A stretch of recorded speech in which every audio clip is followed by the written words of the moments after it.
So first of all, really, just we've got to grasp the scale of our defeat. Just we've got to face up to it. The reason I say that is my day job is in Parliament, and I can tell you that the Parliamentary Labour Party, it's in a state of deep and profound denial about the reality of what has happened to it. So the first thing is really that.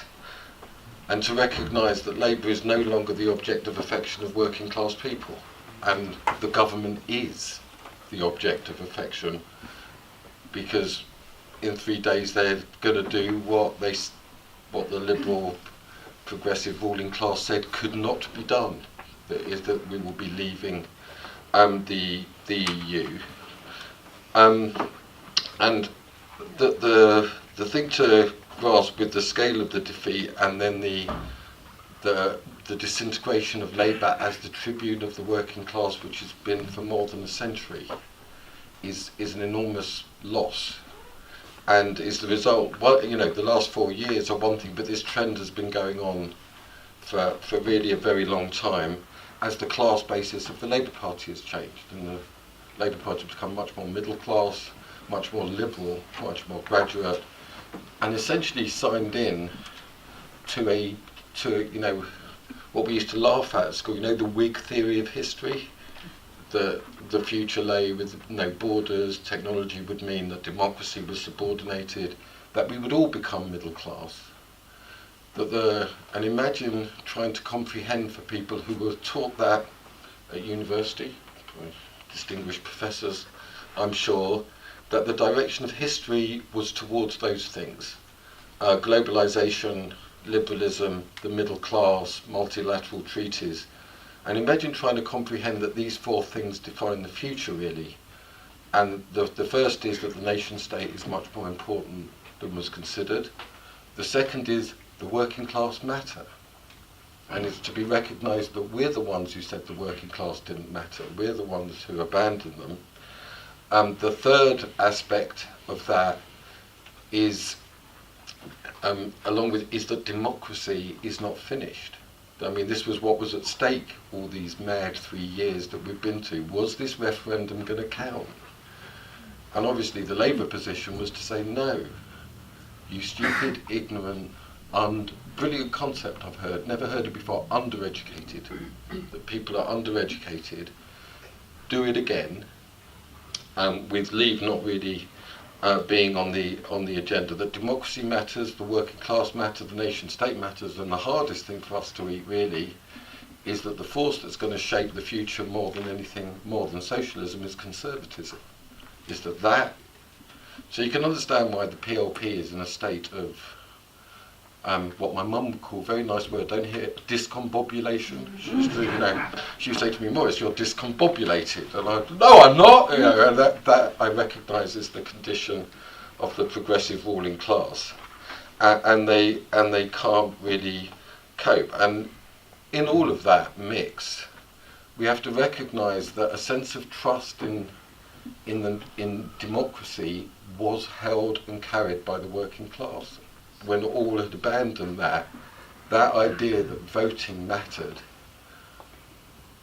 was absolutely central, and that we'd abandon that, and that is linked to all the other things that liberalism says does not exist: a sense of place, a sense of belonging, a sense of responsibility to others. We really did get into a place where none of that mattered, and where talking about patriotism became, what Lee said, like a form of fascism. When obviously we've all got a commitment to making the country a good place, and above all that was carried by the working class, who then, did what we thought they'd never do. They voted Tory, and they voted Tory, and I went out. I've only been to a couple of places since the elections. I went to Grimsby, and I went up to West Brom to do Labour meetings, and I got no sense of repenting. I got no sense that a quiet dignity has descended and get Brexit done. And then the other thing we've got to recognise, talking about this, is that now we have a Conservative government that is completely committed to breaking state aid rules and breaking competition law as regards the EU. That they say they're gonna. I mean, Eddie, they're going to say they're going to reverse beaching and restore the track. I think that's right. They're going to not build symbolic bridges. They're going to build real bridges. They're going to revive the steel industry. They're going to build, they say, 500,000 homes over 9 years. I mean, it was scary in Parliament. Boris Johnson's first words were, "Over the next 10 years, we will." Right? And we were just sitting there like, oh, liar. You know, that's basically the response of the left. You're a liar, you're a shagger, and you eat too much. I mean, how can we believe anything you say? Leaving on Friday. You know, this is the scale at which we became moralistic, puritanical, horrible denunciators. And meanwhile, life goes on, and life will go on. And the object of the Conservative Party is to consolidate the new class coalition. So let's just get that. So, I mean, this is the amazing thing. Seamus Milne and Andrew Murray were lauding it in Parliament as the Marxists. The people with a class analysis ran on what? Globalisation and liberal values. Meanwhile, the Tories had a completely class-based analysis. They couldn't care less about anything other than targeting the working class, getting the shift, the class shift, and they did that by renunciating without a second thought. 30 years of Thatcherism, austerity, just forget it. Just all gone. Dominic Cummings has become, the hate figure. I mean, just understand it this way. Boris Johnson is Henry VIII. Dominic Cummings is Thomas Cromwell. Michael Gove is Archbishop Cranmer. There's a government at work.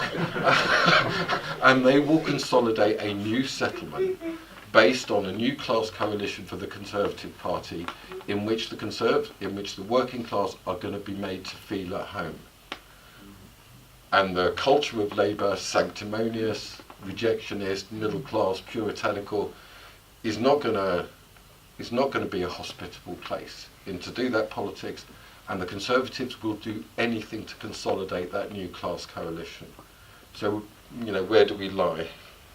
In the future, I would say that first of all is, our political economy. I accept that, Chair, but so I'll do a political economy in 2 minutes. Essentially, to restore a socialist political economy in which human beings and the natural environment are not commodities, that we must resist through association and through the renewal of trade unions, but above all through the renewal of that democracy is the way that you resist the domination of the rich and the educated. That's how it's done. And Labour used to understand that completely and work within the ideas, ideals and practices of the people who live in the country. So there needs to be a real rejection of globalisation, a real reckoning with the inability of liberalism to give either meaning or any analysis of the world. The relationships, historical attachments, place, tradition, we have to work within all of that. And we're going to have to get used to a government saying and acting, and just to give you, this is a direct quote from Dominic Cummings, is that we are going to implement a socialist economic policy that gives a priority to the working class. Right? That's straightforward. Why? Because that's our new class coalition and we will consolidate it.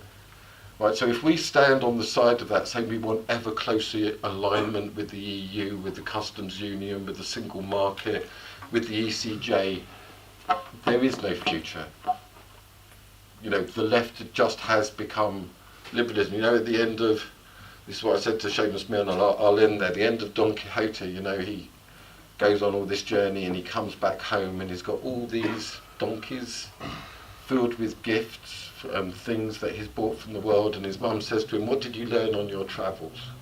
And Don Quixote said, I learned that the sun rises in the east and it sets in the west. I learned that mothers love their children, and I learned that God is great. And she looks at all this stuff And she says, well, what a lot of luggage for such a short journey. And that's the final line of the book, so you don't need to read it. But the thing is, if Labour just ends up as a left liberal party, if all the left can do is be the defenders of globalisation, then we too can say to each other, you know, what a lot of luggage for such a short journey. We'd just be the Whigs and the Liberals and get defeated by the Conservatives every time. So the way ahead is to actually renew and rediscover our tradition. The Labour tradition, which was of the working class, by the working class and for the working class, where people like me, I've always viewed myself as a kind of backstage bloke who's read a few books and can help things along. But they've become the leadership. And we really have to renew our tradition, our analysis of the world, that capitalism, the force of capitalism is to turn you into a commodity. And the working class were born with a poor law state, which was just to turn them into an administrative unit. We have to assert the human status of people, really the sacred status of nature, and organise ourselves around the protection of those things from the domination and humiliation by the rich and the educated people. Thank you.